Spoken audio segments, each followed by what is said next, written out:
What's going on, everybody? King of Dragons 5000 here, coming at you with another figure review. Today we'll be having a look at the McFarlane Toys DC Multiverse, Batman Beyond, Batman Futures, and Batwoman. And so here we have Batwoman posed and out of the packaging. Before we take a look at the figure, let's actually run through what she comes with. Batwoman comes with two sets of hands. We do get a pair of clawing hands. Then we get a pair of grip hands. She also does come with two batarangs which fit into the grip hands really nicely. And then we do get the legs of the Batman Futures and Build-A-Figure, which we'll have a better look at when he's all put together. And then finally, the McFarlane DC Multiverse display stand. Other than that, we don't get anything else. So with that out of the way, guys, let's actually move on to her details. And so here we have a closer look at Batwoman Beyond, and this is a really nice figure from McFarlane. I think they did a really good job with this figure. For starters, we're having to look at her head, which it's oddly Spider-Man-ish. I mean, doesn't it look a lot like Spider-Man's eyes, especially when he's wearing the symbiote? I don't know, I just get more of a Spider-Man vibe out of this than a Batman vibe. If it wasn't for the ears, I would think this was a Spider-Man figure. I mean, just look at that. That screams Spider-Man. But it's still a really nice head sculpt. I do like the detailing where the cowl has the eyebrows filled in them, so that looks really nice. Something that is missing, the ear sculpt. Normally McFarlane sculpts the ears underneath the cowl. For some reason, Batwoman is missing her ears. I don't know why they did that. You can see that she does have her jawline, which is pretty prominent in the cowl, but not the ears, which is a little strange. Something that I also like is the fact that her cowl is beveled right here. It's not just a round mask. You can see that there is some depth right here. We have a beveled line going all the way up to this ear, looking really nice. And then we do have her hair flowing out of her mask, and I don't like the fact that it's flowing. I would have liked it if it was straight down. I really am not a fan of when companies make the hair in a dynamic way, because then posing them becomes an issue, and it does create issues when posing them. But overall, still really do like this head sculpt. It's a really solid head sculpt. I just feel like it's very Spider-Man-esque, but again, really loving it. Having a look at her costume, it is very reminiscent of Batman Beyond, with some exceptions. We do have a unique bat right here. It's completely different from Batman Beyond's bat. I really do like the red glossy plastic that they went with. And one thing I do like is that it's actually embedded into the sculpt. So the torso is one piece and the emblem right here is another piece. And what they did is they glued this in there, and you can actually see the lines in which it's supposed to go into, which they did a pretty decent job of actually lining it up. I don't have too many issues with mine. I know I saw some on the pegs that had it a little bit obscure and askew, but this is still a very solid job. Really do like the fact that they continue the panel lining on this figure, just like we did with Batman Beyond.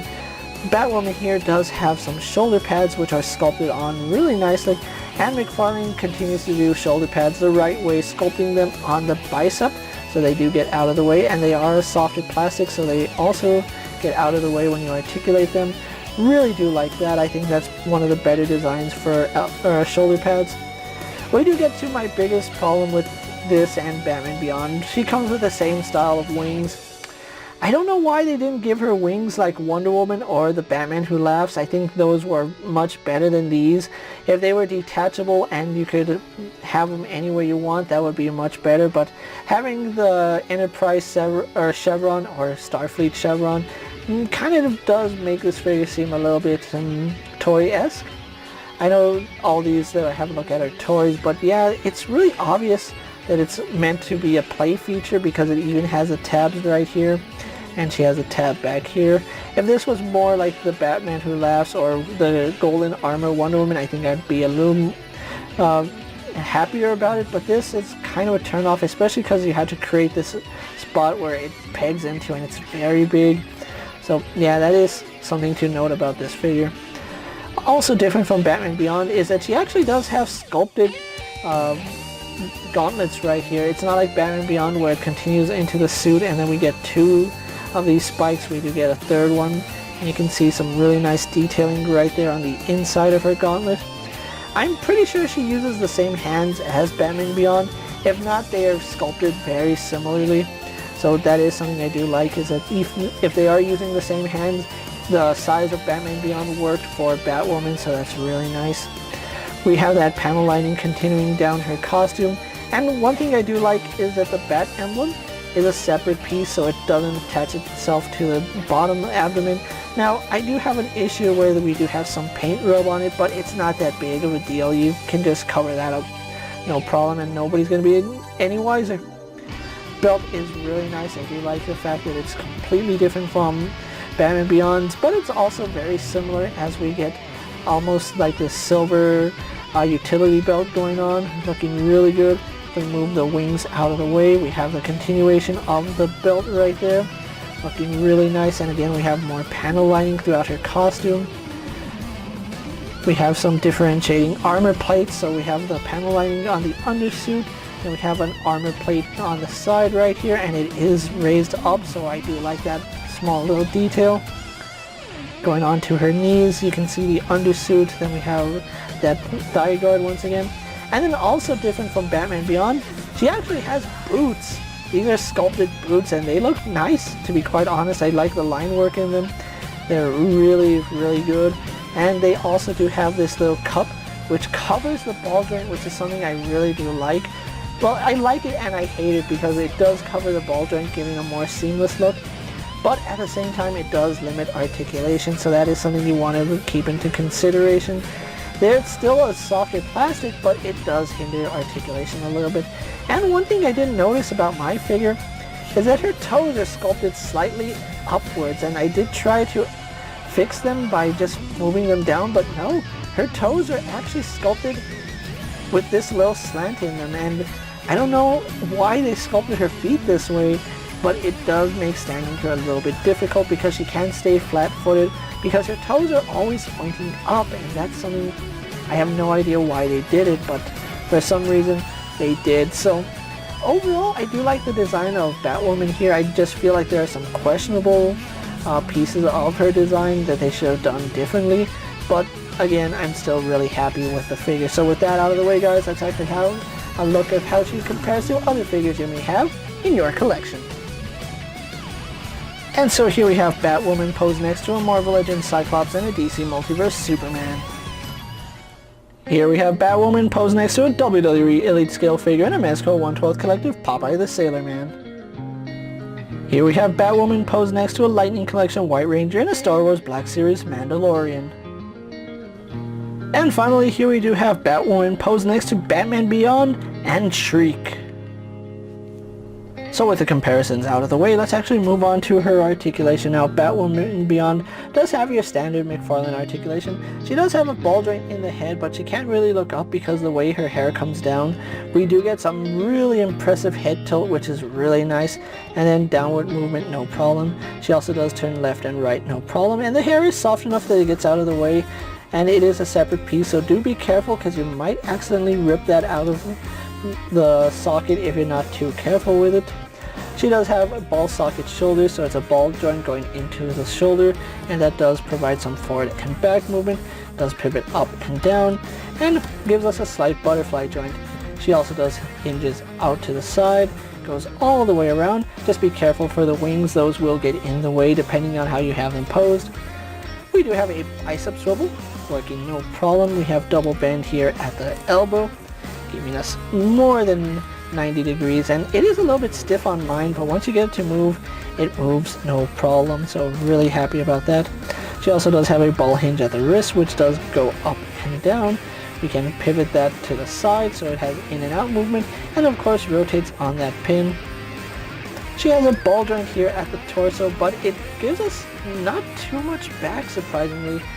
We do have some slight tilt, well actually some pretty good tilt actually. That's impressive. That's for a McFarlane figure, that's better than most.